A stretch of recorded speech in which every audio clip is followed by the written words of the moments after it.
Welcome! In this video I'm going to be taking a look at this FNIRSI 3-in-1 oscilloscope, multimeter, and signal generator. So this is the 2C53P. And this was provided to me by the distributor, but they're not compensating me for this video and they're not reviewing it before I post it. If you find this video helpful and you want to purchase one of these, I'll put a link to it in the description. And if you use that link, it helps me out a little bit and doesn't cost you anything extra. Let me get the shrink wrap off here so it's a little easier to read.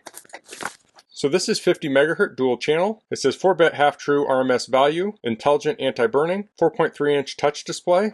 I got a little smashed on the package here, but on the back we see the specs for the oscilloscope, signal generator, and multimeter, so you can pause and read through those. Dual channel is 250 megasamples per second. Vertical sensitivity is 10 millivolts per division or 10 volts per division. Peak voltage is plus or minus 400 volts. The signal generator has sine wave 10 megahertz, other waveforms 5 megahertz. It goes 0 to 10 megahertz. Waveform amplitude is 0.1 to 3.3 volts. So let's get this open. Here we have a manual. Let's take a quick look at it. So it looks like English is on 17. So here we have a panel description. We have the two oscilloscope interfaces and the signal generator interface on the top. It says switch, charging interface, reset button, key area, multimeter interface. So this is where you plug in your leads. This talks about the parameters. So it has a tempered glass IPS screen. Power is 5 volts at 2 amps, and it has a 4,000 milliamp hour battery. So here we have the oscilloscope interface, the menu system. Here are the oscilloscope parameters. Might be a little easier to read this than they were on the back of the package. This is the signal generator. So we have sine, square, sawtooth, half wave, and there's other options there. And we will look at these later. Here are the specs again. This is the digital multimeter. Parameters for it. And we have a settings interface. So I think that's everything there. So you want to read through this on your own. I just gave you an overview of what's in it. So let's get this out. There we go. Has a nice feel to it. We'll go under here. Here we have the oscilloscope probes, the multimeter probes. This is for the signal generator, USB charge cable. So let's pull the plastic off here. So it's rubberized here on the corners. Here we have the on-off button, USB charger, reset. This is where we hook the oscilloscope in, signal generator. These are the multimeter inputs. So we have our input, our comm, milliamps, and amps. On the back we have a flip-out foot. Flips out quite a ways and it's stiff, so looks like you could set this at different levels. It's nice. Let's get this charging. So to charge it, you'll just use a USB charger. We'll plug into the USB here. Now one thing about this being rechargeable is that it can be isolated. So I don't know if it's isolated when it's plugged in, it may or may not be, but if you unplug it, it's going to be isolated, so you shouldn't have loops running through it. And it's charging at 0.32 amps. So that could vary depending on the state of charge of the oscilloscope. I say oscilloscope, it's a 3-in-1. The oscilloscope leads are about 27 inches. The multimeter leads are around 40. There's caps on here, let's pull those off. And we have caps here, those are very sharp. And the oscilloscope leads. So we have a screwdriver for adjusting them, and we have some color-coded rings that can go on them. And those are around 4 feet. So they have BNC connectors on one end, and we have little hooks on the other. And alligator clips. So these have a switch on the side to go from 1x to 10x. And those will fit in here. We'll press it on and give it a twist, like so. And then the signal generator will clip in there. So let's do an initial boot on this. I'll unplug it, hold down the power button. That started up quick. Okay, I'll choose English. So here we have oscilloscope, signal generator, settings, and multimeter. Let's just look at the settings real quick. Oops, I got out of it.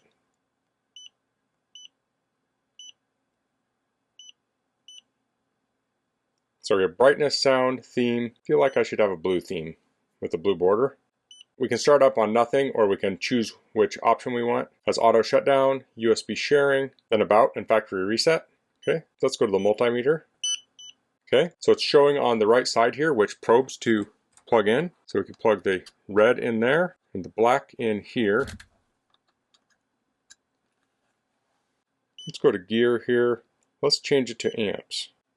Okay, so when we switch to amps, it's going to light up on the side and tell us we want this and this. Okay, so again, I want to gear. We'll go to milliamps. It's going to tell us to switch to here. That's nice. And we will test this out in a minute. I'm just doing a quick overview of the interface. Let's look at the oscilloscope. So we have channel 1, channel 2. Looks like we have rising edge. Can we change that here? Okay, so I can drag this up and down here. I was curious how I was supposed to change this. So if we want to go to a different channel, we can drag back and forth. Let's go back to menu, and I want the signal generator. Oops. There we go. So here we have sine wave, square wave, sawtooth wave, half wave, full wave, step wave, reverse step wave, direct current, index up, index decrease, multi-audio, sync pulse. I think that's everything. We can change the frequency here, amplitude, duty cycle. We can turn it on and off up here. Okay, I'm going to get familiar with this for a bit, then I'll come back and I'll do some demonstrations. Okay, I have this charged up. Let's test it out. So we'll turn it on. Let's go to the multimeter. So I have the leads plugged in here. So this is in auto mode. So let's try measuring the voltage coming out of this extension cord. Now these are super sharp leads here.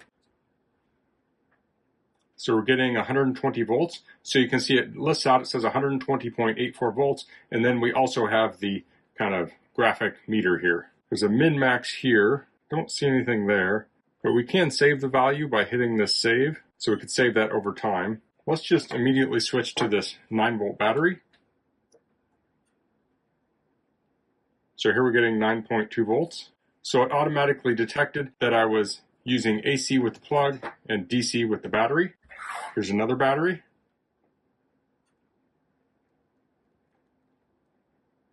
Here we have 1.43 volts. So we can also pause this. So let's see if I can do this one-handed. So I have a voltage here, I'll hit run, and now we've paused that on there. So if you needed to record that, you could hit that pause button. That's kind of like a hold on a multimeter, and it will save the value. So this is the auto mode. We can also hit gear up here, and we can manually choose a mode. Let's try some other things. Here we have a capacitor, so I'll measure this. So this doesn't really know what it's doing here. So we'll go to gear, and we'll choose capacitor. Let's try this again. Okay, so we have 106, and this is 120. So that's probably good. This one's kind of bulged. I think this one might be bad. So this is supposed to be 330. Let's try it. So we're not getting 330 here or anything even close to it. So that one's bad, although I can physically see it bulged at the top. Here I have a resistor. So let's go to resistance. Sorry if any of this is off camera. I'm trying to keep the meter in view.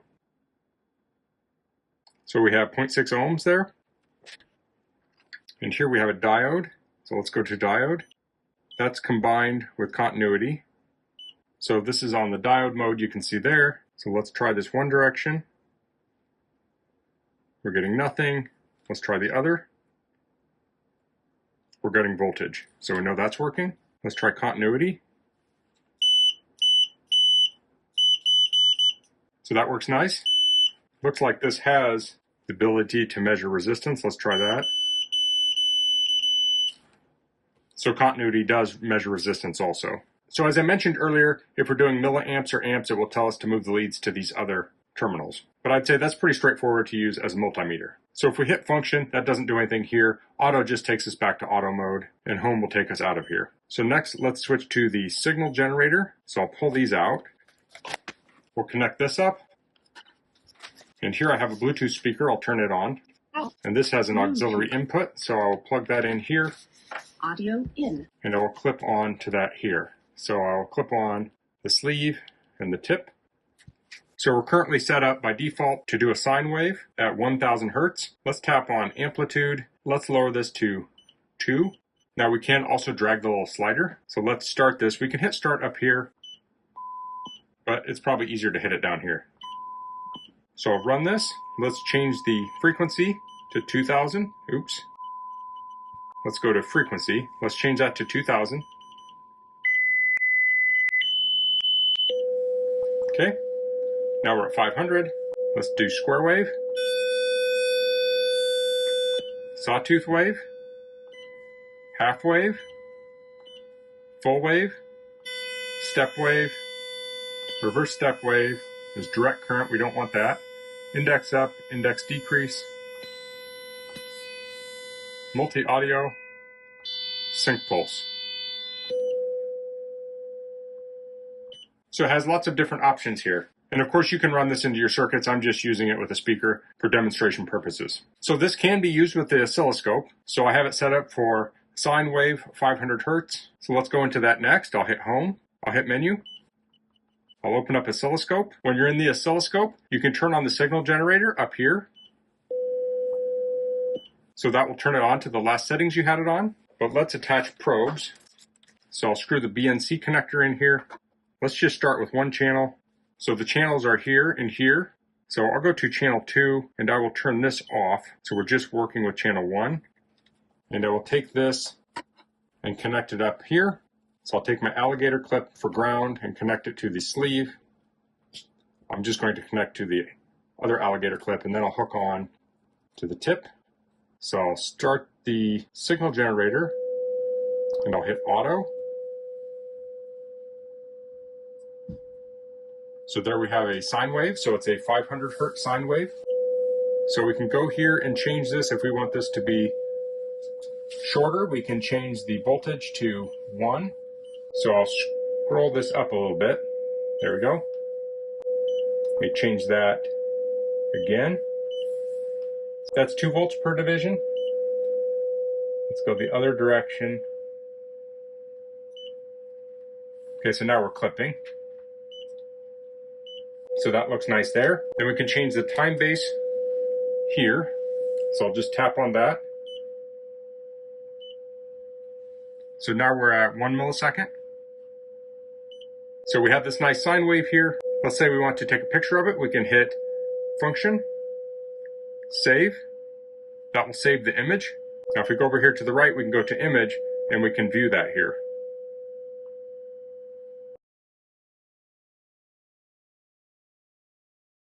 We're going to turn this down a little bit. I might even unplug it. It doesn't need to be plugged in. So also under function, we have measure. So we're on channel 1. Let's go to frequency. Let's do volts max, volts min. Then we have channel 2. So here it's telling us our frequency, Vmax, Vmin. We can also do calculation. We can calculate if we have 2 signals. We have XY. We'll take a look at that in a minute. 50%, coarse and fine. So that's for our adjustment. So I can drag back and forth here along the waveform. I can go up and down. I can drag over here to change the trigger. Now I'm no longer triggering. So I'll drag down. I can change the trigger right here. So we have auto, normal, and single. Then we have leading edge, rising edge. Looks like leading and rising edge. And if we have multiple channels, we can choose which channel we want to trigger off of. So I'll turn off the signal generator. And let's connect in the other probe. And I'll unplug this. And I'm going to get set up with a different setup so we can look at both channels at the same time. Okay, so I have a computer program here with a tone generator. So this has left and right channel. Its default is set up to sine wave on left and right channel. I have a stereo connector here. And I'll connect left channel up to the right. And this doesn't fit on here great, but I'll make it work. I'll do the second channel on the left. Okay, so let's start playing left channel. And I'll hit auto. So I'm going to turn on second channel now.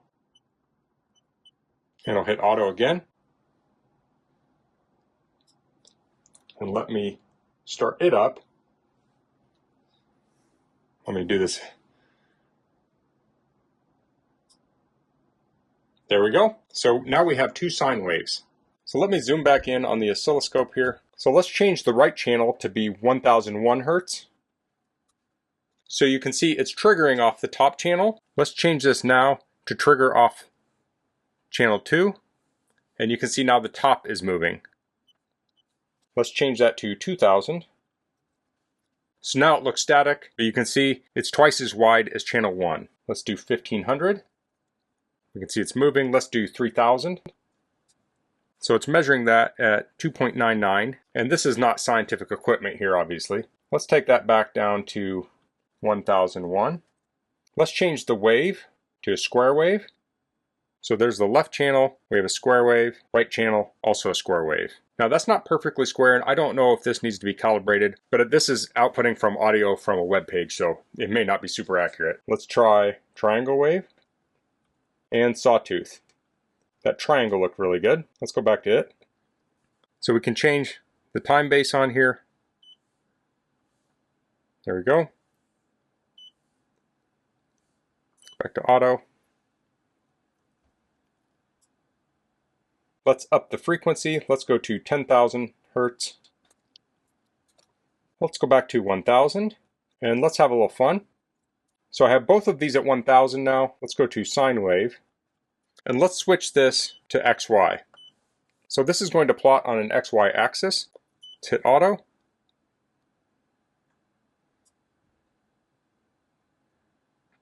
So let's make this a little bit bigger. So we'll change this to 500 millivolts on each channel. So now let's change the right channel to 1001. So now you can see we have a little animation here. Let's go to 2. It's a little faster. 3. Let's do 10. Let's do 2000. Let's do 3000. Let's do 3000 on the top now. Let's do 3001. So these are both sine waves. Let's change the bottom to a square, or the right channel. So there we have a square wave. Let's change the top to a square. And let's change it to the same frequency. So we're at, let's do 1000 on both.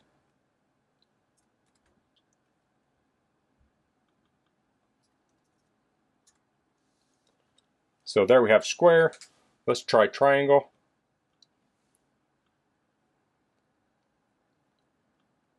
Let's do sawtooth. Now let's combine. Let's try sine and sawtooth, sine and triangle, sine and square. So we have some neat shapes there. Let's try sine and square, and let's change the frequency to 1001. So here we have a little animation. Let's change that to 1100. Let's go back to 1001. Let's change this to triangle.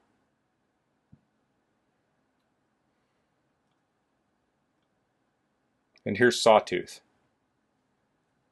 So let's take a picture of this. The easiest way is actually to pause it. I like that there. Let's save that. We'll unpause it. Let's try some higher frequencies here. Let's try 10,000 and 10,001. I'm not sure how high this can go. Let's try 20,000 and 19999. There we have a star shape. It doesn't really seem to care about the waveform at this point. But again, this is a computer, so this is a sine wave. Let's enlarge this a little bit. So let's get out of XY mode. And this is what we were looking at. Let's try calculation here. Let's see 1 plus 2. So we see that in the middle here.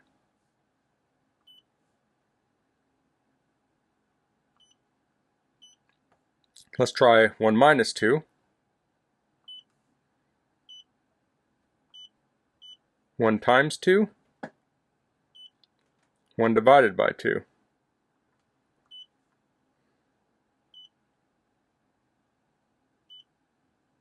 Here's afterglow.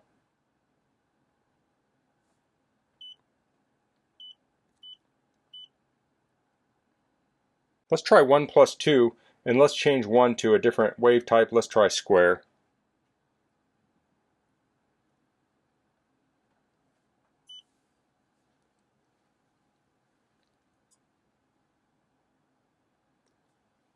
Oh, it's not measuring a square. Let's lower the frequency.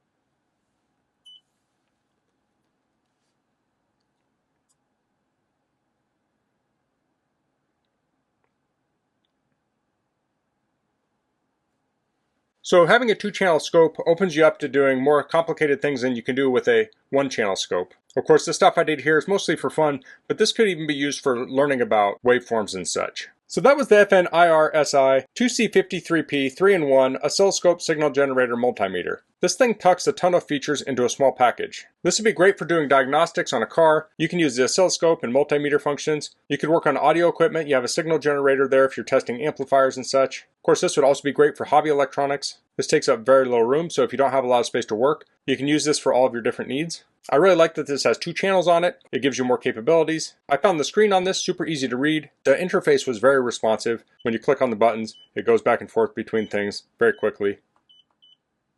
And it has that nice stiff stand there to tilt. So if you're looking for a portable oscilloscope that has lots of other features, I think this is a great option. So that's all I'm going to cover in this video. If you have any questions, please leave them in the comments. If you like this video, please click like. If you haven't subscribed to my channel, I'd appreciate it if you could do that. And thanks for watching. Until next time, goodbye.